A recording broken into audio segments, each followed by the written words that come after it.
राष्ट्रवादी काँग्रेसच्या महिला प्रदेशाध्यक्षा रोहिणी खडसे यांचे माजी पीए पांडुरंग नाफडे यांच्या पत्नीनं रोहिणी खडसे यांच्यावर गंभीर आरोप केलेत। एवढंच नाही तर या आरोपाची दखल राज्य महिला आयोगाच्या अध्यक्षा रुपाली चाकणकर यांनी घेतली आहे। नेमकं काय आहे हे प्रकरण, चला जाणून घेऊयात। नमस्कार, मी प्रेरणा परबखोत आणि तुम्ही पाहताय टॉप न्यूज मराठी। रोहिणी खडसे आणि त्यांच्या कार्यकर्त्यांकडून जीवे मारण्याच्या धमक्या दिल्या जात असल्याचा गंभीर आरोप रोहिणी खडसेंचे माजी पीए पांडुरंग नाफडे यांच्या पत्नी सीमा नाफडे यांनी केलाय। राजकीय दबावामुळे पोलिसांकडून देखील गुन्हा दाखल केला जात नसल्याचा आरोपही नाफडे यांच्या पत्नीने केलाय आणि त्यामुळेच त्यांनी राज्य महिला आयोगाकडे दाद मागितली आहे।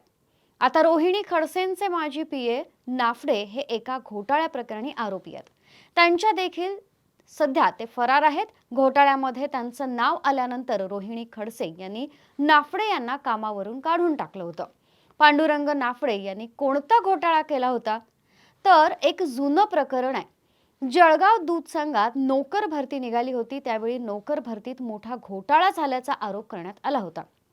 या प्रकरणात 3 आरोपी होते, त्यापैकी 2घांना पोलिसांनी अटक केली होती, तर तिसरा व्यक्ती हा कोण तर राष्ट्रवादी काँग्रेसच्या महिला प्रदेशाध्यक्षा रोहिणी खडसे यांचा स्वीय सहाय्यक म्हणजेच पांडुरंग नाफडे। पांडुरंग नाफडे यांच्या पत्नीनं त्यांच्यावर देखील आरोप केलेत। रोहिणी खडसे यांचा आत्ताचा पीए रोहन महाजन यानं सुद्धा आपली छेड काढून पैशांची मागणी केल्याची माहिती या पीडित महिलेनं दिली आहे। आमच्या कुटुंबाला काही झाल्यास त्याला रोहिणी खडसे आणि कार्यकर्ते जबाबदार असतील, पांडुरंग जबाबदार असतील असं देखील या पीडितेनं म्हटलंय। सासरच्या लोकांकडून मला त्रास आहे, नवरा सांभाळत नाही, छोटं बाळ घेऊन मला राहावं लागते आणि माझा नवरा खडसे यांचा रोहिणीताई यांचा पीए नाव काय पांडुरंग पुरुषोत्तम नाफडे राहणार तडणी। तो एका घोटाळ्याच्या याच्यामध्ये गुन्ह्यामध्ये फरार आरोपी आहे। त्याच्यामुळे ते मला पैशांसाठी त्रास देतात, मुलीला सुद्धा वागवत नाही। तक्रार नेमके त्रास पैशांसाठी देतात, मारझोड करतात। जशी मागली तशी भाऊ देत गेला, वडील कोणाचा दबाव आहे का वरतून? कोणाचा दबाव आहे? तुमची तक्रार नवऱ्याविरोधात आहे का रोहिणीताईंविरोधात? माझी सासरच्या लोकांविरोधात, पण ताई रोहिणीताई वगैरे त्यांचे कार्यकर्ते वगैरे धमक्या देतात, आम्ही तुम्हाला बघून घेऊ। प्रत्यक्ष रोहिणीताईंची कधी धमकी आली तुम्हाला? ताई पण देतात आणि पदाधिकारी पण देतात। त्यांचे का धमक्या देतात ते कारण काय सांगा? ते नाही माहिती मला, पण ते देतात। काय म्हणतात?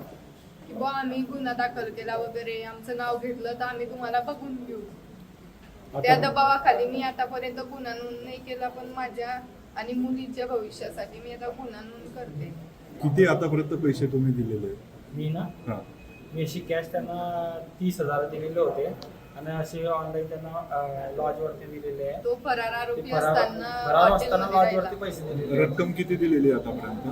रक्कम तशी जशी लागली तसे सामान पण घेऊन दिलेलं होतं। संकेत त्याला सांगा। सोनं वगैरे ते दिलं, त्याने मोडून टाकलं, माझं पण मोडून टाकलं आणि आपल्यावरती खोटे आरोप करत होतो। काय मागणी? रोहिणीताई असं म्हटलं होतं की तो पांडुरंग नाफडे त्यांचा पीए कधीच नव्हता होता तो पीए, तुम्ही रेकॉर्ड काढू शकतात त्यांचं। आता त्यांनी माझी पीए घोषित केलेलं आहे त्याला। ताई, आता मागणी काय आपली? मला आणि माझ्या मुलीला न्याय पाहिजे। मी मुलीला त्याला देऊ शकत नाही, कारण आमच्या दोघांच्या जीवाला धोका आहे त्याच्यापासून। आता तुम्ही पोलीस संरक्षणाची मागणी केली, तुम्ही म्हटलं की जीवाला पण धोका हो, आहे। असं काय घडलं? माझ्या परिवाराला आणि मला, माझ्या मुलीला जर काही झालं तर खडसे परिवार, नाफडे परिवार आणि त्यांचे कार्यकर्ते लोक जबाबदार राहतील। नाव काय तुमचं? माझं सीमा पांडुरंग नाफडे। सातारकरांचं काय सोचलेलं आहे? ताई बोलल्या की आम्ही तुमच्या पाठीशी आहे, सगळी यंत्रणा तुमच्या पाठीशी आहे। तुम्ही तक्रार देणार आहे का मला? हो, मी गुन्हा दाखल करणार आहे। बरं, तुमचं असं म्हणणं आहे की ते किंवा रोहिणी खडसे यांच्या दबावामुळेच तुमची तक्रार आतापर्यंत हो, दाखल त्यांचे झाली? कार्यकर्ते आणि त्यांच्यामुळे की ते धमक्या देतात जीवे मारायच्या वगैरे, म्हणून आम्ही थांबलेलो गुन्हा दाखल करण्यासाठी। या घटनेवर रुपाली चाकणकर काय म्हणाले पाहूया। जळगावमध्ये येऊन की ह्या पांडुरंग नाफडे या संदर्भाच्या महिलेने ज्या पद्धतीने तक्रार मांडली, हे खरंच खूप धक्कादायक आहे की ह्याच्यामध्ये रोहिणी खडसे आणि तिचे कार्यकर्ते त्या महिलेला धमकी देतात आहेत पोलीस स्टेशनमध्ये जाऊ नये म्हणून। आणि तक्रार नोंदवू नये. तिचं 2 वर्षाचं बाळ तिच्याबरोबर आहे आणि 1.5 वर्षापासून ती घराच्या बाहेर आहे. हे अत्यंत लाजिरवाणी आणि धक्कादायक गोष्ट आहे. राजकीय व्यक्तींची ही गुंडशाही बंद झाली पाहिजे. खरं तर तिला तक्रार नोंदवता सुद्धा पोलीस स्टेशनला येत नाही आहे. इतकं दडपण तिच्यावर आहे आणि अशा पद्धतीने तिला आणि तिच्या भावाला हे लोक जर धमक्या देत असेल तर हे अत्यंत चुकीचं आहे. मी त्याचा निषेध करते. SP सरांना देखील सांगितलेलं आहे आणि हा विषय आम्ही राज्याच्या गृहमंत्र्यांकडे पाठवून देऊ. कारण की अशा पद्धतीने जर कोणी दडपशाही करत असेल, धमकी देत असेल तर हे अत्यंत चुकीचं आहे. आणि हा विकृती समाजातला वाढायचं कारण म्हणजे हे असे लोकांमुळे सुद्धा ह्या विकृती मोठ्या प्रमाणात वाढतात. त्याच्यामुळे त्यांच्यावरती सुद्धा कारवाई केली जाईल. संबंधित तरुणीला आम्ही सांगितलं तुम्ही आज तक्रार नोंद करा. आमचा भरोसा असेल जिल्हा महिला बाल विकास विभाग आणि विधी सेवा प्राधिकरण हे त्यांच्याबरोबर आहेतच आणि आमची पोलीस यंत्रणासुद्धा त्यांना संरक्षण देईल.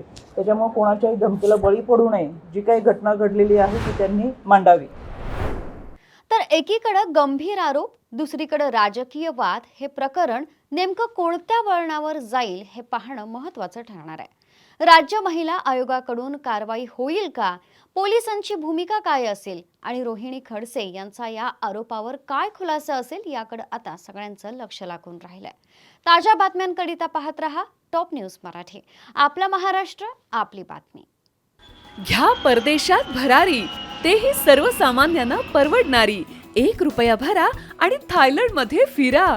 सचिन इंटरनॅशनल घेऊन आले आहेत जगातली सर्वात स्वस्त परदेश टूर. पूर्ण 5 दिवसांचं पॅकेज आता फक्त 32,999 रुपयांमध्ये. पॅकेजमध्ये विमान प्रवास, हॉटेल, ब्रेकफास्ट, ट्रान्सपोर्ट आणि प्रेक्षणीय स्थळे. सचिन इंटरनॅशनल 18 वर्षांपासून पर्यटन क्षेत्रातील एक विश्वसनीय नाव. सचिन इंटरनॅशनल सोबत मनसोक्त फिरा. संपर्क 7767989898.